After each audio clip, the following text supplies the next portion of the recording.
Muy bien amigos, regresamos con más Mundo Ar-12. En el bloque pasado hablamos de los conflictos en Medio Oriente, con los bombardeos cruzados entre Estados Unidos e Irán y entre este e Israel. Y en este quisiera comenzar hablando de la guerra en Ucrania. Vladimir Putin rechazó el pedido del presidente ucraniano Volodymyr Zelensky para reunirse en un país neutral, estableciendo la actual línea del frente como punto de partida para las negociaciones. La propuesta la hizo en una carta abierta en un intento de retomar las conversaciones estancadas después de que Estados Unidos, que intentaba ser de mediador, se enfocara en la guerra contra Irán. Zelensky dijo que había muchos países dispuestos a ser de anfitrión, como Suiza, Turquía o del mundo árabe, y que otros participantes podrían sumarse a la vía bilateral, considerando que Europa debería estar presente en este proceso porque realmente podrían influir en la situación, brindando las garantías de seguridad que Ucrania necesita, mientras que Estados Unidos podría ayudar a dar forma a una nueva arquitectura de seguridad en esa parte del mundo. Por último, el mandatario ucraniano propuso un alto al fuego durante las conversaciones, afirmando que era una práctica habitual, como había quedado demostrado con Irán. Poco más tarde, el presidente francés Emmanuel Macron dijo que se trataba de una buena iniciativa, al tiempo que Donald Trump afirmó que un encuentro entre ambos líderes sería fantástico. Por su parte, Putin reiteró que estaban dispuestos a llegar a un acuerdo por medios pacíficos, pero aclaró que las exigencias no habían cambiado y que no se iba a reunir con Zelensky hasta que las negociaciones estuvieran encaminadas, ya que lo único que quería el mandatario ucraniano era frenar los avances rusos. A su vez, reconoció que tendrían que mejorar sus defensas antiaéreas después de que Ucrania atacara con éxito un complejo petrolero y una base naval, y minimizó los malos indicadores económicos. El presidente ruso Vladimir Putin descartó el viernes reunirse en un futuro próximo con su homólogo ucraniano Volodymyr Zelensky, quien había pedido un encuentro cara a cara entre ambos para poner fin al conflicto. No le veo sentido a reunirnos, solo tiene sentido para la parte ucraniana, para que detengamos el avance de nuestras fuerzas armadas. Es todo, y necesitamos acuerdos. Durante el Foro Económico Internacional de San Petersburgo, Putin pidió que se permita a los expertos trabajar y que elaboren algunas soluciones y entonces podrían reunirse. También prometió proseguir con la ofensiva militar hasta que se hayan logrado por completo los objetivos de la guerra. Para Zelensky, las declaraciones son una prueba más de que Putin no quiere poner fin a la guerra. Lamentablemente, la parte rusa ha optado una vez más por la guerra. Todos escucharon la respuesta de hoy, una respuesta débil. Simplemente no quiere poner fin a la guerra. Más de 4 años después del comienzo de la guerra, la economía rusa atraviesa una situación delicada por las sanciones occidentales, la alta inflación, los costos de endeudamiento prohibitivos y la escasez de mano de obra. Pero el viernes Putin descartó que la economía de su país haya colapsado. El presidente estadounidense Donald Trump calificó como una iniciativa fantástica la posibilidad de un encuentro entre el mandatario ucraniano Volodymyr Zelensky y su homólogo ruso Vladimir Putin. Me alegra que quizá estén hablando de verse, creo que tuvimos mucho que ver con ellos, sé perfectamente lo que estás haciendo. Creo que sería genial si se reunieran, deberían hacerlo, que se haga. Mientras tanto, en el frente, Rusia continúa avanzando en ciudades importantes como Konstantinovka y Limán, aunque el mandatario ucraniano Volodymyr Zelensky aseguró que las tropas rusas estaban perdiendo la iniciativa todos los días y que el panorama militar estaba favoreciendo a su país. Unas declaraciones que llegan tras varios meses sin ningún avance ucraniano importante. Sin embargo, Zelensky se refería a los ataques con drones de larga distancia que impactaron en Moscú, San Petersburgo y Crimea. El Ministerio de Defensa ruso comunicó que habían interceptado 354 drones de ala fija sobre 15 regiones rusas, Crimea y el Mar de Azov, y reconoció que el bombardeo sobre la antigua capital zarista dejó varias personas heridas y alcanzó infraestructura crítica, tanto energética como militar, coincidiendo con la inauguración del Foro Económico Internacional de San Petersburgo, mientras que el aeropuerto de la ciudad tuvo que suspender sus actividades. Poco más tarde, el presidente ucraniano consideró que los ataques sobre la segunda ciudad rusa habían sido justos y se enmarcan en una reciente escalada tras un masivo bombardeo ruso contra fábricas militares e infraestructura energética que dejó más de 20 muertos. A su vez, Rusia respondió a los ataques ucranianos apuntando contra la región de Kharkov, donde también avanzan sus tropas. Asimismo, Ucrania perpetró un nuevo atentado con coche bomba a las afueras de Moscú, asesinando a un alto cargo de las Fuerzas Armadas, lo que también va a generar represalias. Por último, la Unión Europea presentó el 21º paquete de sanciones contra Rusia, contra la energía, el comercio y las finanzas. Además, por primera vez se incluyó la pesca y se prohibió la entrada al bloque de excombatientes. Otra jornada de fuego ruso sobre Ucrania. Este martes las autoridades ucranianas reportaron nuevos ataques de Moscú contra la región de Kharkiv en el noreste del país. Las hostilidades dejaron territorios como la ciudad de Chuguyiv con edificios destruidos, vidrios rotos e infraestructura gravemente afectada. Esto mientras que el mandatario ucraniano Volodymyr Zelensky se reunió en Estonia con los principales líderes de los países nórdicos y bálticos. Con Letonia, por ejemplo, Zelensky firmó un acuerdo de cooperación en defensa. A cambio, los países bálticos y nórdicos expresaron su apoyo a la adhesión de Ucrania a la Unión Europea y a la OTAN. El presidente ucraniano instó una vez más a Europa a hacer más para la paz de su país, mientras la Unión Europea apuntó nuevamente al Kremlin con un nuevo paquete de sanciones, con la novedad de incluir por primera vez el sector pesquero ruso. Hoy presentamos el paquete de sanciones número 21. Nos centramos en los sectores de mayor impacto: energía, servicios financieros y criptomonedas, comercio, y esta vez incluye por primera vez la pesca. Además, prohibimos la entrada a la Unión Europea de excombatientes rusos.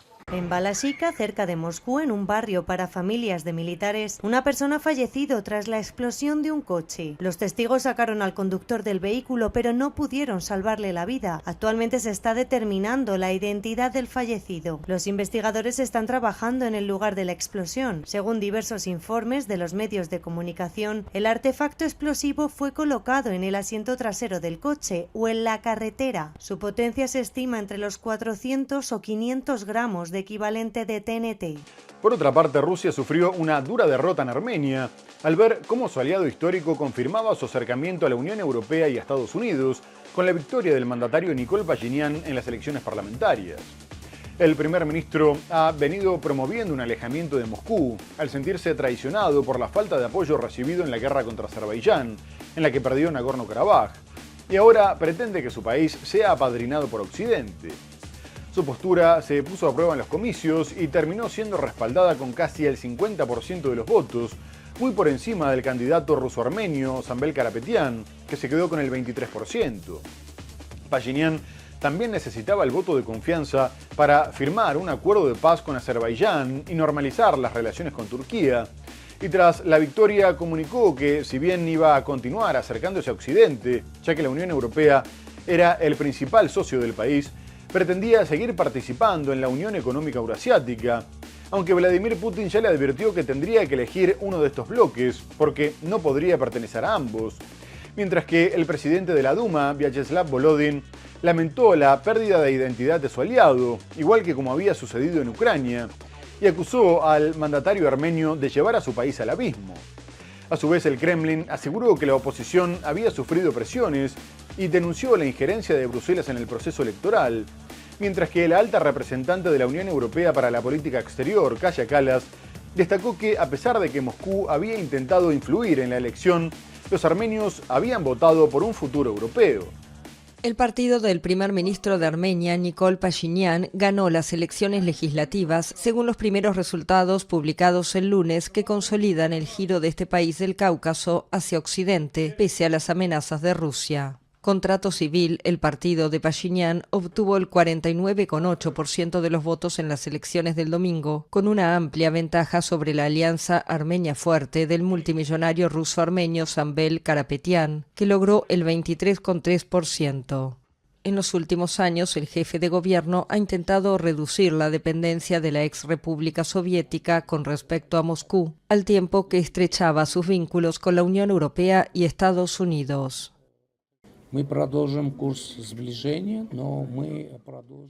Continuaremos por la senda del acercamiento a Occidente, pero también seguiremos participando en la Unión Económica Euroasiática. Desarrollaremos nuestras relaciones con Rusia y con los demás países de la Unión Económica Euroasiática. Y, naturalmente, contribuiremos a fortalecer los lazos en el seno de la Unión.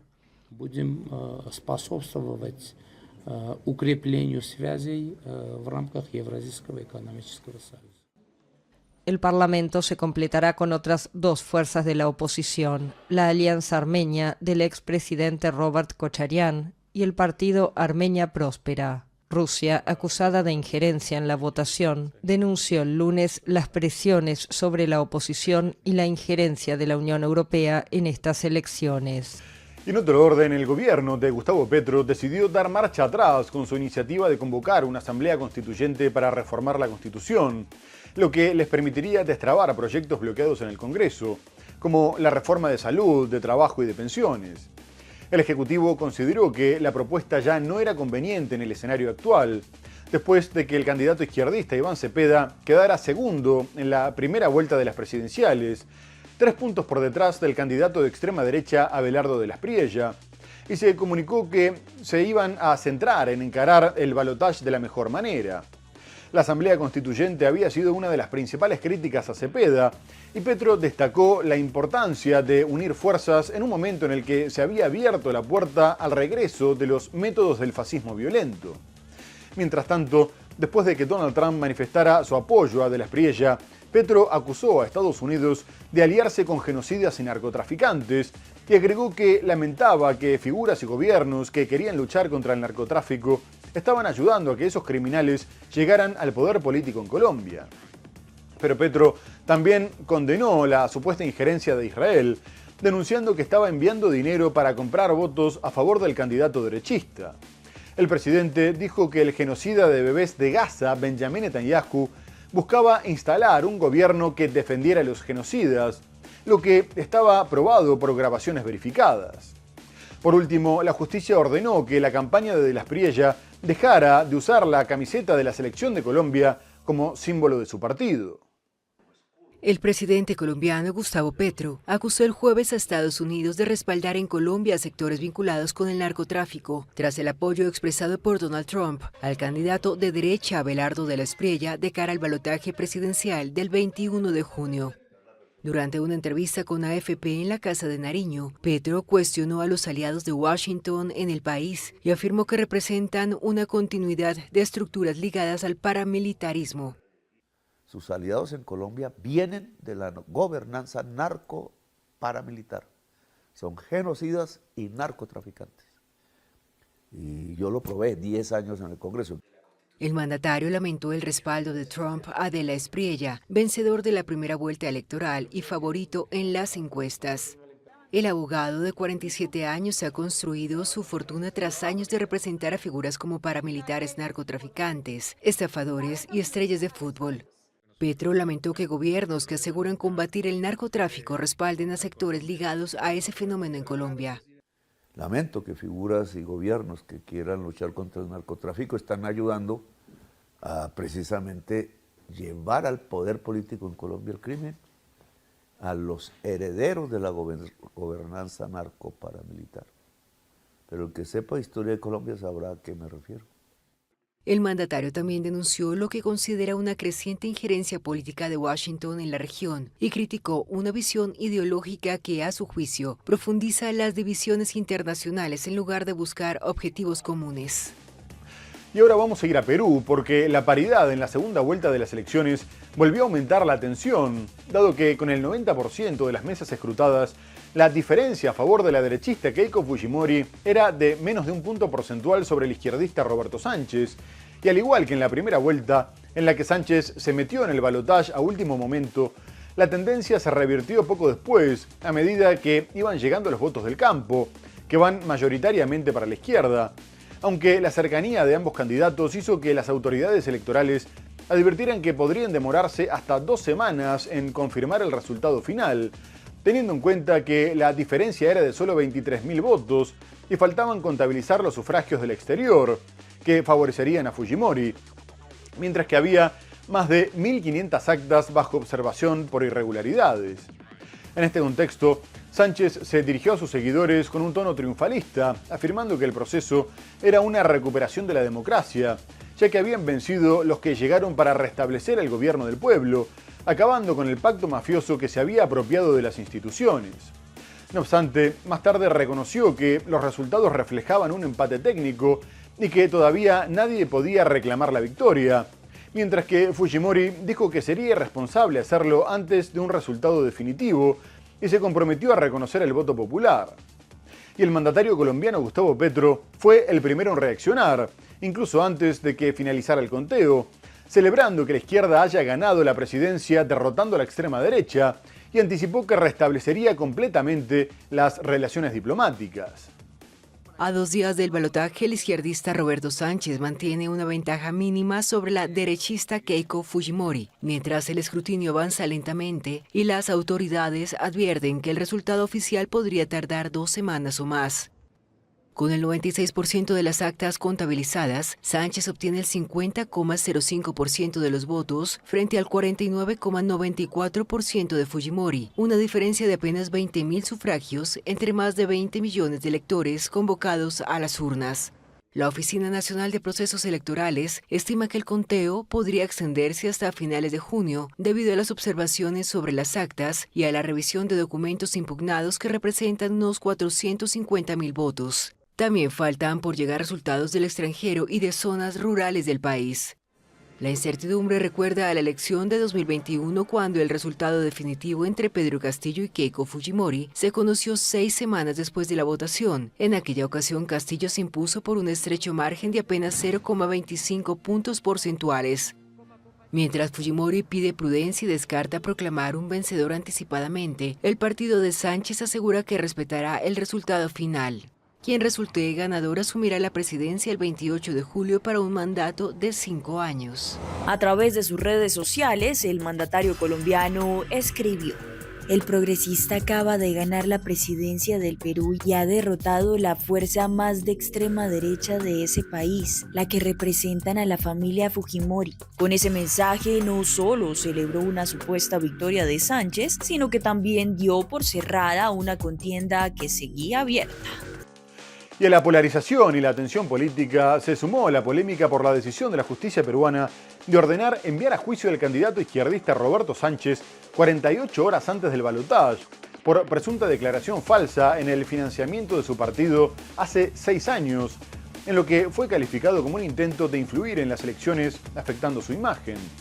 A su vez, la Fiscalía comunicó que estaba conforme con la decisión, tras afirmar que tenía pruebas sobre presuntas inconsistencias en los reportes financieros de las campañas para los comicios regionales y municipales entre el 2018 y el 2020, y del hecho de que Sánchez había recibido $57.000 en aportes que no fueron declarados, por lo que reclamó una pena de 5 años y 4 meses de prisión.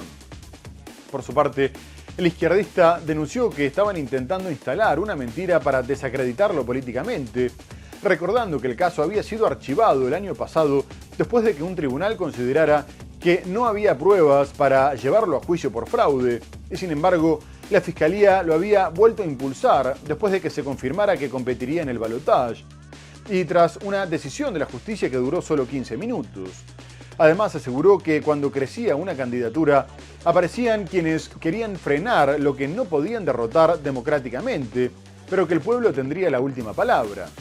Mientras tanto, organizaciones sociales y de derechos humanos denunciaron que también los medios de comunicación estaban intentando manipular la elección por medio de una campaña para promover el voto en blanco, favoreciendo a la derecha.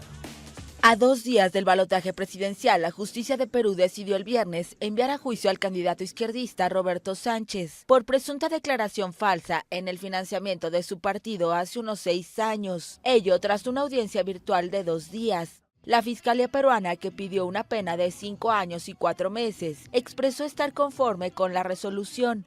La defensa de Sánchez ya anunció que apelará, para lo cual tiene un plazo de 1 semana. Según la Fiscalía, hay inconsistencias en los reportes financieros del partido de Sánchez, Juntos por el Perú, en las campañas para los comicios regionales y municipales en los que participó entre 2018 y 2020. De acuerdo con la acusación, Sánchez habría recibido más de $57.000 en aportes de integrantes de su movimiento político para actividades partidarias que no fueron declaradas ante la Oficina Nacional de Procesos Electorales. El político alega que el caso en su contra había sido archivado en 2025 por un tribunal ante la falta de pruebas en la acusación del presunto delito de fraude. El candidato izquierdista se presenta como la voz de los pobres y de las áreas rurales. Acusa a su contrincante derechista Keiko Fujimori de formar una mafia política a la que atribuye la inestabilidad del país, que desde 2016 ha tenido 8 presidentes. La orden judicial no impactará en el balotaje, pues sigue un proceso de apelación. Si gana la presidencia de Perú, Sánchez, congresista y exministro de 57 años, gozará de inmunidad, según lo establece la Constitución. Y ahora vamos a ir a Bolivia, donde continúan las protestas que exigen la renuncia del presidente Rodrigo Paz. Y la persistencia de los bloqueos de rutas agrava el desabastecimiento de alimentos, medicinas y combustibles, lo que hace que también aumenten los precios. El mandatario siguió llamando al diálogo al tiempo que endurece su postura, ordenando levantar los bloqueos por la fuerza, lo que derivó en varios enfrentamientos que dejaron 16 civiles y 19 policías heridos, 2 de ellos con impactos de bala, lo que hizo que el contingente se retirara sin éxito. A su vez, Paz se prepara para desplegar a los militares tras promulgar una ley que regula los estados de excepción, afirmando que necesitaban defender a las grandes mayorías frente a quienes querían interrumpir el proceso democrático, y advirtió que nadie estaba por encima de la ley, mientras que el expresidente Evo Morales, a quien el gobierno culpa de estar detrás de los intentos de desestabilización, consideró que esta ley debilitaba las garantías democráticas y la protección de los derechos humanos. Y las graves consecuencias económicas de las protestas, que según la Cámara Nacional de Industrias ya dejaron pérdidas superiores a los 2.300 millones de dólares, hicieron que miles de personas volvieran a salir a las calles de La Paz para exigirle al presidente que acabara con los bloqueos, afirmando que paralizaban sus actividades. Mientras tanto, el gobierno anunció una reprogramación de deudas bancarias y la creación de fondos para transportistas que forman parte de las protestas y enfermos que se vieron perjudicados por los bloqueos. Policías antimotines se enfrentaron a manifestantes el sábado en un poblado de Santa Cruz, en el este de Bolivia, en un operativo para desbloquear una ruta en manos de campesinos que piden la renuncia del presidente Rodrigo Paz. Decenas de agentes antidisturbios, apoyados por vehículos militares, lanzaron gases lacrimógenos para despejar la vía en el centro de Santa Cruz, una rica región agropecuaria de Bolivia que abastece de alimentos al occidente. Los manifestantes respondieron con piedras y palos, quemaron llantas, pastizales y troncos para evitar el avance del contingente policial. 2 policías fueron heridos con impactos de arma de fuego en un poblado cercano, lo que motivó el repliegue. Ambos son atendidos en un hospital. La ruta había sido despejada parcialmente, pero los manifestantes la volvieron a bloquear. El operativo en San Julián ocurre un día después de que policías y militares despejaran una vital ruta que conecta La Paz con regiones agrícolas sureñas. Cerca de un centenar de las vías están cortadas y han provocado en La Paz, El Alto y otras ciudades una fuerte carestía de alimentos, medicinas y combustibles. Paz enfrenta desde hace más de un mes protestas con bloqueos de vías de campesinos, mineros y otros trabajadores que culpan al mandatario centroderechista de no resolver la crisis económica que sufre el país, la peor en 4 décadas. El presidente, con solo 6 meses en el poder, espera que el Parlamento apruebe una ley de estado de excepción para autorizar el desplazamiento de militares con mayor fuerza en el levantamiento de los bloqueos. Y la tensión fue escalando después de que el presidente boliviano promulgara la ley sobre los estados de excepción, dado que el exmandatario Evo Morales, que tiene orden de captura por no asistir al juicio en su contra por trata de personas, en el que es acusado de haber mantenido una relación con una menor a cambio de beneficiar a sus padres, comunicó que no se iba a escapar del Chapare, donde se encuentra protegido por sus seguidores, y desafió al gobierno afirmando que lo tendrían que agarrar o matar donde se encontraba. Mientras tanto, el gobierno de Rodrigo Paz está recibiendo un fuerte respaldo desde el exterior, con Estados Unidos a la cabeza, dado que el secretario de Estado Marco Rubio ya comunicó que no iban a permitir que hubiera un golpe de Estado, y también el secretario de Guerra, Pete Hegseth, se comunicó con el mandatario boliviano para manifestarle su apoyo y decirle que Estados Unidos estaba atento, al tiempo que aclaró que la llamada también la hacía en nombre de la coalición anticártel de las Américas. Y en este contexto generó preocupación el cambio de retórica de Paz, que pasó a calificar a los manifestantes como narcoterroristas, lo que generó alarma entre los sectores movilizados ante la posibilidad de que se ordenara una intervención. Además, Washington prometió el envío de ayuda humanitaria, mientras que los 13 miembros de la Alianza de Seguridad, llamada Escudo de las Américas, compuesto por gobiernos de derecha de la región, publicaron un comunicado conjunto en el que también denunciaban que las protestas estaban siendo financiadas con dinero del narcotráfico y del crimen transnacional. Estados Unidos y sus socios del Escudo de las Américas denunciaron el viernes los esfuerzos para derrocar al gobierno boliviano, financiados a su juicio con dinero sucio del narcotráfico. El comunicado conjunto, firmado por 13 países que el pasado marzo crearon una alianza de seguridad en la región, afirmó que respaldan al gobierno democrático de Rodrigo Paz en su lucha contra los intentos de hacer retroceder a Bolivia, y denunciaron que quienes estén financiando las protestas con dinero al que llamaron sucio y procedente del narcotráfico, así como del crimen transnacional, deben rendir cuentas. Advirtieron que la ley de la turba no puede reemplazar la decisión que la mayoría de los bolivianos tomó en las urnas de pasar página. También exhortaron a quienes tengan reclamos legítimos deben aprovechar la disposición del gobierno al diálogo. Bolivia vive desde hace más de un mes protestas de campesinos, obreros, mineros, transportistas, maestros, entre otros sectores, que reclaman por la escasez de alimentos, medicinas y combustibles en medio de la peor crisis económica del país en 4 décadas. Creado en marzo a iniciativa del presidente Donald Trump, mediante una cumbre de presidentes en Florida, el Escudo de las Américas nació como una alianza de gobiernos conservadores, dispuestos a seguir la política de mano dura de Washington contra el crimen organizado y el narcotráfico.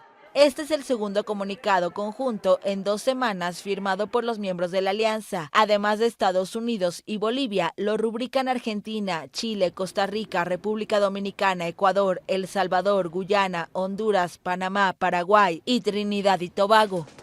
Muy bien amigos, se nos ha terminado el programa.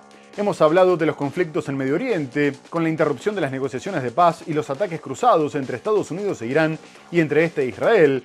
Abordamos otras cuestiones como la guerra en Ucrania, las elecciones en Perú, pero lo tenemos que dejar hasta el próximo programa para seguir analizando la actualidad internacional en más Mundo Ar 12. Muchas gracias por habernos acompañado y hasta entonces.